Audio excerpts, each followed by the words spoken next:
Welcome back जी। मरियम नवाज ने आज सरगोदा में वर्कर्स कन्वेंशन से खिताब किया है और बहुत सी बातें जो खान साहब करते रहे हैं, आज ऐसा लगा है कि उनका जवाब जो है वो मरियम साहबा की तरफ से दिया गया है। एक जो बयानिया इस वक्त हम देख रहे हैं कि नून लीग की तरफ से उभर कर सामने आ रहा है, वो 5 का टोला का बयानिया है। और मरियम नवाज साहबा अब अक्सर औकात हमें ये 5 के टोले का जिक्र करती हुई जो है वो नजर आती है। वो कहती है कि 5 का टोला इन हालात का जिम्मेदार है जो आज पाकिस्तान जो है वो फेस कर रहा है, और असल साजिश ही मियां नवाज शरीफ साहब के खिलाफ हुई है और इसी 5 के टोले ने किया है। बुखारी साहब, ये मुझे याद पड़ा है कि मरियम नवाज साहिबा अभी वापस नहीं आई थी और आपने ये कहा था कि मरियम नवाज साहिबा आ रही हैं और एक नए बयानिए के साथ आ रही हैं। हम देख रहे हैं कि अब उस बयानिए के ऊपर जो है अब वो जोर बढ़ता चला जा रहा है, यानी उसको इस्टेब्लिश करने की जो है वो कोशिश की जा रही है। मरियम साहिबा ने आज बड़ा जोर दिया इस 5 के टोले के ऊपर। हाँ, मेरे ख्याल से आपने ठीक याद दहानी कराई है। हमारे नाज़रीन को भी मालूम है कि हमने ये कहा था कि एक नया बयानिया आ रहा है जिसके अंदर 5 के टोले का तज़किरा होगा, और उस बयानिए को मेरे ख्याल से बयान करने के लिए मरियम नवाज जो है वो ज़रूरी थी। उन्होंने जिस तरीके से अनलीश किया है, पहले भी इससे 2-3 जगह जहाँ उन्होंने खिताब किया था, और इसी तरह के वर्कर कन्वेंशन से बहावलपुर से उन्होंने आगाज़ किया था इसका, और आज सरगोदा में जो कुछ उन्होंने कहा है उसमें से बहुत कुछ ऐसा है जो शायद हम दोहरा नहीं पाएंगे और दोहराना भी नहीं चाहिए। जो 5 के टोले का तज़किरा है वो भी बहुत सेंसिटिव मामला है, चूँकि उसमें जजेस भी हैं, जर्नैल भी हैं, लेकिन चूँकि अब वो बाकायदा बयानिया है, उसको वो एयर कर रही हैं, उसको वो जलसे आम में बयान कर रही हैं, इसलिए वो अवामुन नास तक पहुँच तो रहा है हर सूरत में। फिर भी हम ज़रा मोहतात अंदाज से कोशिश करेंगे कि कुछ ऐसा ना कहें जो कि हमें नहीं कहना चाहिए। बहुत एहतियात करनी पड़ रही है, चूँकि मामला जात इतने उलझ गए हैं और इतने सेंसिटिव कोनों में बातें घुस गई हैं जहाँ एहतियात भी जितनी भी आप कर लें तो कुछ ना कुछ जो है वो आपके मुंह से निकल जाता है। आज मरियम ने क्या कहा, उसकी 2, 4, 5, 6 झलकियाँ मैं आपसे शेयर कर लेता हूँ। नाज़रीन, उन्होंने कहा कि इमरान खान की नैपी बदलने की जिम्मेदारी अब उनकी नहीं रही है जो किसी वक्त पेशावर में थे, अब ये काम जो है परवेज़ इलाही साहब करेंगे। आप देखिए, जुमला एक है लेकिन कितना लोडेड है। उनका कहना यह है कि इनको एक घोड़ा चाहिए था जिसका नाम घड़ी चोर इमरान खान था।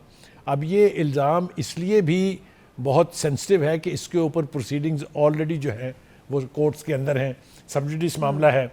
फिर वो कहते हैं कि लोगों को भाषण देने वाला चूहे की तरह से बिल में घुसकर बैठा है। ये हमने भी बात की, कल भी की, परसों भी की, कि लीडरशिप को चाहिए कि वो फ्रंट फुट से आके लीड करें, लेकिन आप ख़ुद जो है वो इस लाहौर हाई कोर्ट तक आने के लिए तैयार नहीं थे।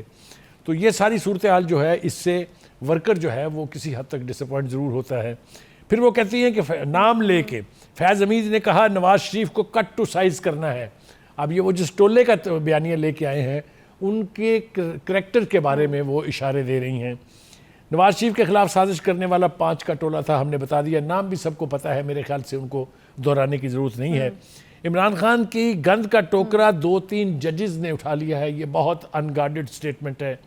मेरे ख्याल से जजेस की जो यानी इज़्ज़त और उनका एहतराम जो है और उनकी जो फजीलत है उसको कायम रखना चाहिए, लेकिन बहरहाल चूँकि एक ज़िम्मेदार पॉलिटिकल पार्टी के जो ऑलमोस्ट सेकंड मोस्ट इम्पॉर्टेंट फ़र्द है, उन्होंने कहा है, वो पार्टी की सीनियर नायब प्रेसिडेंट भी हैं और चीफ ऑर्गेनाइज़र भी हैं।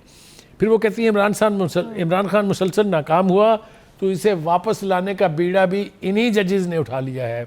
एक और अनगार्डेड स्टेटमेंट है जिसके बारे में उन्हें बहुत सोच समझ कर कहना चाहिए। ये सब फैज़ की बाकियात हैं, वो कहीं और से बैठकर ऑपरेट कर रहा है। तो मेरे ख्याल से जनरल फैज़ जो हैं उसको भी बहुत खौफनाक तरीके से टारगेट किया हुआ है इन्होंने। अब आप देखिए, जो बात मैंने पहले भी कही थी, प्रोग्राम में तज़किरा हुआ था उसका, कि इमरान खान के आदमी गुलाम महमूद डोगर को CCPO के ओहदे पर बहाल कर दिया है।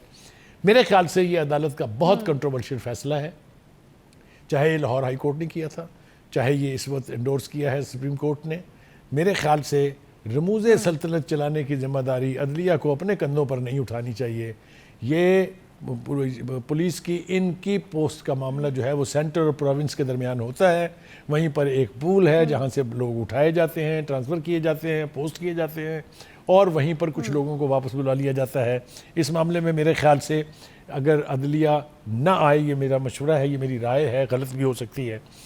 फिर मोहतरमा फरमाती हैं कि मुझे घड़ी चोर का नाम लेते हुए कराहत आती है। ये उसी तरह की नफ़रत का इज़हार कर रही हैं जिस नफ़रत से PTI की लीडरशिप जो है वो इन्हें पुकारती थी। अगर आपको याद हो, शहबाज गिल साहब जो मंजी पीढ़ी ठोकने आए थे जाती उम्र में, वो भी कोई ज़बान नहीं थी, वो भी इंतहाई घटिया, इंतहाई काबिल मज़म्मत ज़बान थी। हम तवक्को करेंगे कि मरीम नवाज़ उस तरह की गुफ्तगू करने से परहेज़ करें, क्योंकि ये उनके शान शान नहीं है। Last but not the least, वो कहती हैं कि इमरान खान जो है वो तारीख के कूड़ेदान में जा रहा है। ये वो चंद बातें थी, मैंने सारी बातें नहीं की हैं इसलिए कि बहुत खौफनाक उनका भी आज का जो बयान था, उनका जो आज का उनकी तकरीर थी, उसमें बहुत सारी काबिल एतराज़ बातें थी। हमने अपनी तरफ से कोशिश की कि उसको हम यहाँ ना दोहराएं। एक आखिरी चीज़, क्योंकि टाइम हमारे पास बिल्कुल ख़त्म हो गया है। हमने अदारों की साख के हवाले से पहले भी बात की और पर्सनली आई फील कि ये बहुत इंपॉर्टेंट चीज़ है।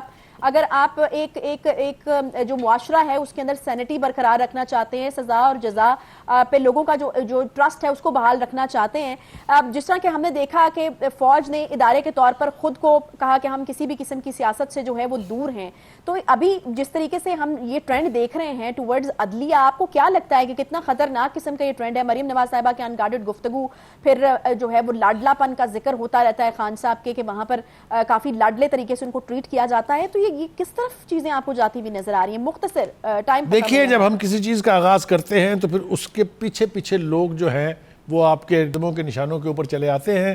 अदलिया की तज़हीक का अगर क्रेडिट किसी को आप देना चाहें तो वो खान साहब हैं। खान साहब ने जिस तरह की ज़बान इस्तेमाल की थी अदलिया के बारे में, लाडला रहने के बावजूद उन्होंने जिस तरीके से जज का केस आपके सामने है, जिसके ऊपर तौहीन अदालत का केस अभी तक उनके ऊपर चल रहा है, और बहुत सारी बातें हैं जो मैं मिसालें दे सकता हूँ।